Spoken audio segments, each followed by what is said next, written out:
When I was a kid, the disaster we worried about most was a nuclear war. That's why we had a barrel like this down in our basement, filled with cans of food and water. When the nuclear attack came, we were supposed to go downstairs, hunker down, and eat out of that barrel. Today, the greatest risk of global catastrophe doesn't look like this. Instead, it looks like this.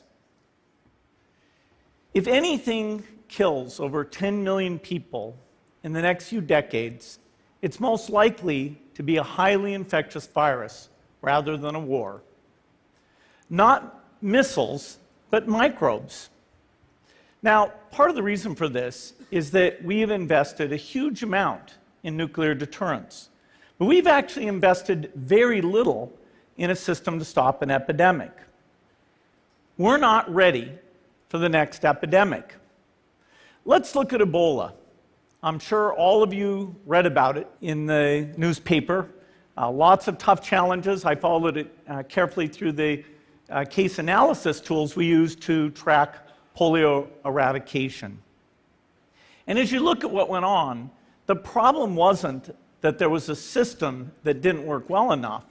The problem was that we didn't have a system at all. In fact, there are some pretty obvious key missing pieces.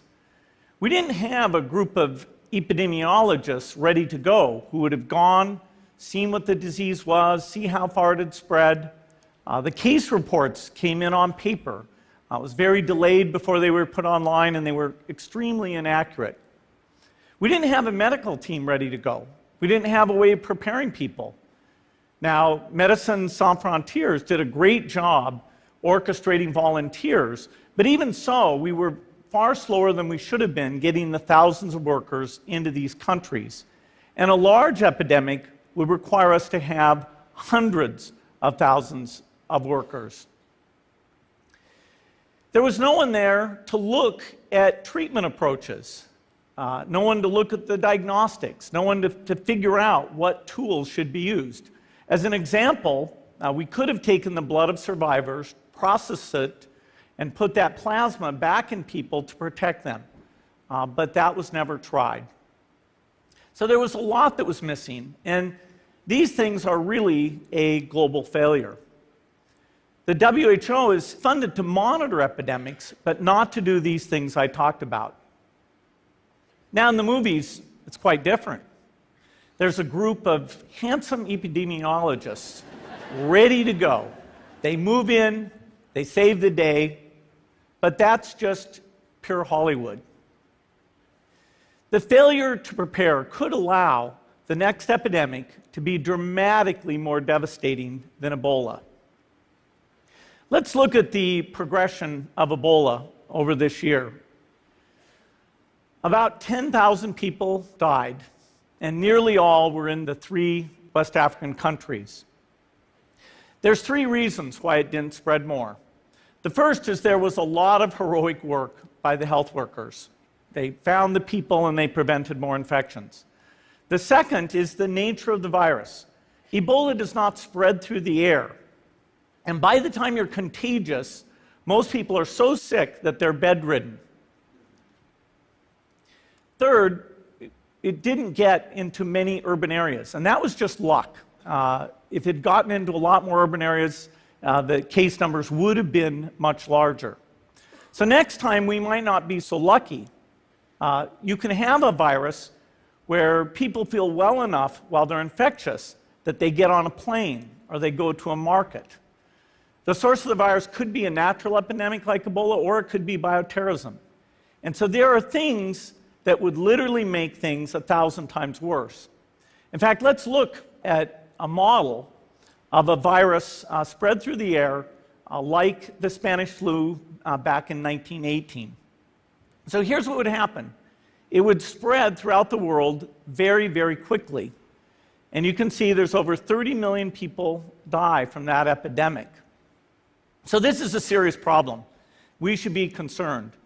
But in fact, we can build a really good response system. We have the benefits of all the science and technology that we talk about here. We've got cell phones to get information from the public and get information out to them.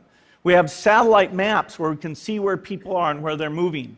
We have advances in biology that should dramatically change the turnaround time to look at a pathogen and be able to make drugs and vaccines that fit for that pathogen. So we can have tools, but those tools need to be put into an overall global health system, and we need preparedness. The best lessons, I think, on how to get prepared are, again, what we do for war. For soldiers, we have full-time waiting to go. We have reserves that can scale us up to large numbers. NATO has a mobile unit that can deploy very rapidly. NATO does a lot of war games to check, are people well trained? Do they understand about fuel and logistics and the same radio frequencies? So they are absolutely ready to go. So those are the kinds of things we need to deal with an epidemic. What are the key pieces? First is we need strong health systems in poor countries. That's where mothers can give birth safely, kids can get all their vaccines, but also where we'll see the outbreak very early on. We need a medical reserve corps, lots of people who've got the training and background who are ready to go with the expertise. And then we need to pair those medical people with the military, taking advantage of the military's ability to move fast, do logistics, and secure areas. We need to do simulations, germ games, not war games, so that we see where the holes are. The last time a germ game was done in the United States was back in 2001, and it didn't go so well. So far, the score is germs 1, people 0. Finally, we need lots of advanced R&D in areas of vaccines and diagnostics. There are some big breakthroughs, like the adeno-associated virus, that could work very, very quickly. Now, I don't have an exact budget for what this would cost, but I'm quite sure it's very modest compared to the potential harm. The World Bank estimates that if we have a worldwide flu epidemic, global wealth will go down by over $3 trillion, and we'd have millions and millions of deaths. These investments offer significant benefits beyond just being ready for the epidemic. The primary health care, the R&D, those things would reduce global health equity and make the world more just as well as more safe. So I think this should absolutely be a priority. There's no need to panic. We don't have to hoard cans of spaghetti or go down into the basement. But we need to get going because time is not on our side. In fact, if there's one positive thing that can come out of the Ebola epidemic, it's that it can serve as an early warning, a wake-up call to get ready. If we start now, we can be ready for the next epidemic. Thank you.